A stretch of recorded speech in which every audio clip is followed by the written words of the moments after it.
എനിക്ക് പറയാനുള്ളത് നവീനോടാ.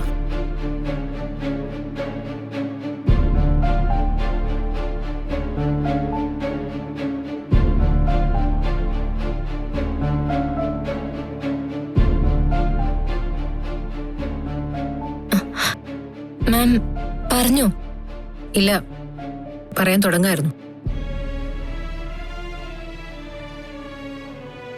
കൃഷ്ണ, മാഡത്തിന്റെ മകളുടെ വിവാഹം തീരുമാനിച്ചിരിക്കുക.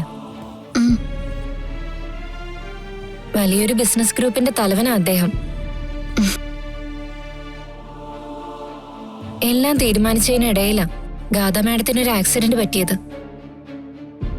ഗാഥ മാഡം ഹോസ്പിറ്റലിലാ. അപകടത്തില് എന്റെ മോൾക്ക് ചില പ്രശ്നങ്ങളൊക്കെ പറ്റിയിട്ടുണ്ട്. ഇപ്പോഴത്തെ അവസ്ഥയില് ആ പ്രശ്നങ്ങളൊക്കെ അവരറിഞ്ഞ അവരാ വിവാഹത്തിൽ നിന്ന് പിന്മാറും. എന്റെ മോൾ അതൊരിക്കലും സഹിക്കില്ല. എനിക്കെന്റെ മോളെ ട്രീറ്റ് ചെയ്യണം, അവളെ പഴയ കണ്ടീഷനിലാക്കണം. അതുവരെയുള്ള സമയത്ത് നീ എനിക്കൊരു ഉപകാരം ചെയ്യണം. കുറച്ചുനാള് നീ എന്റെ മോളുടെ വേഷം കെട്ടണം. ഗാഥയുടെ വരനായിട്ട് വരാൻ പോകുന്ന ആളുടെ മുന്നിലും അയാളുടെ കുടുംബത്തിന് മുന്നിലും നീ ഗാഥയാവണം. മേഡം, അത്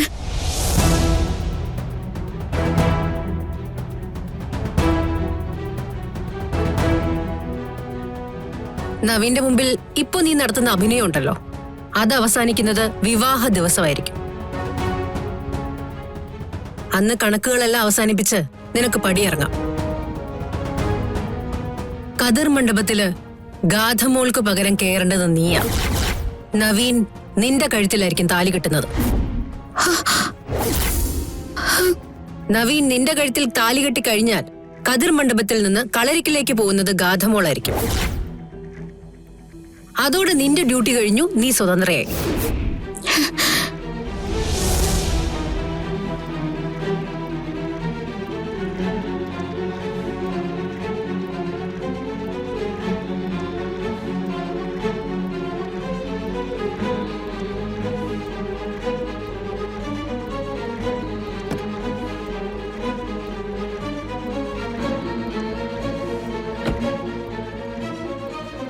മാം, മാമിന്റെ ഇപ്പോഴത്തെ അവസ്ഥ കണ്ട ഇതൊക്കെ മാം അഭിനയിക്കാണെന്ന് പറയേയില്ല.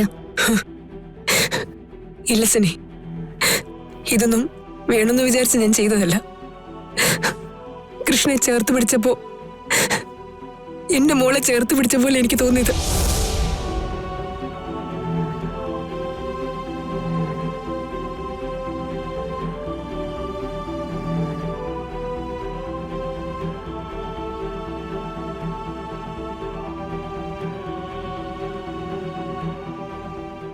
സിത്താര പറയാൻ പോകുന്ന കാര്യം എന്താണെന്ന് എനിക്ക് മനസ്സിലായി.